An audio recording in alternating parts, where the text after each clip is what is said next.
அனைவருக்கும் வணக்கம். டாக்டர் திரு ஜி உமாபதி அவர்களின் இரண்டாவது மகனான திரு கருணாகரன் அவர்களின் மகன் பிரபு. ஜூலை 5, 2020 எங்கள் அன்பு தாத்தாவின் 100வது பிறந்த நாள் அன்று உங்கள் அனைவரையும் சந்திப்பதில் நான் மிக்க மகிழ்ச்சி அடைகின்றேன். தாத்தாவினுடன் பழகிய சில நாட்கள் எனக்கு தெல்ல தெளிவாக ஞாபகம் இருக்கின்றது. அவர் கூறிய சில சொற்கள் என் மனதில் ஆழமாக பதிந்துள்ளது. அவற்றில் ஒன்று, நைனா நல்லவனா மட்டும் இருந்தா போதாது, வல்லவனாகவும் இருக்கணும்னு சொல்லுவார் தாத்தா. அவர் சொல்லிட்டபடியே என் வாழ்க்கையை வாழ முயற்சிக்கின்றேன். நான் பெரிய கவிஞனோ புலவனோ அல்ல, ஆனால் என் தாத்தாவை போல் பேரரசிகன்.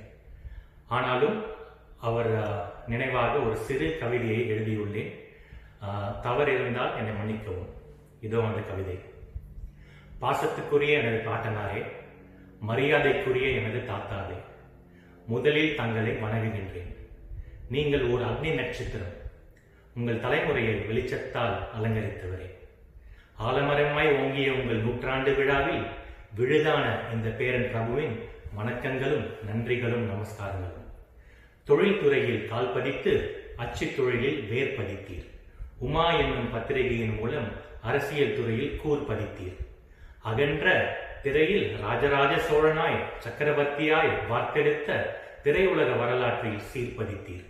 என் பிரியமான தாத்தாவே, உங்களைப் போல் உங்கள் பேரனும் பல பேருக்கு வேலை வாய்ப்பு தந்து வாழ்க்கை அளிக்க ஆசி படைத்தவரே, பிறப்பது ஒரு சம்பவம், வாழ்வது ஒரு சரித்திரம். சரித்திர நாயகரே, உமாபதி என்னும் உத்தமரே, 1000 ஆண்டுகள் கடந்தும் உங்கள் புகழ் ஓங்கட்டும். வணங்குகின்றேன், பேரனாய் மட்டும் அல்ல, உங்கள் பெயரை உச்சரிக்கும் வீரனாய். வணக்கம் தாத்தா.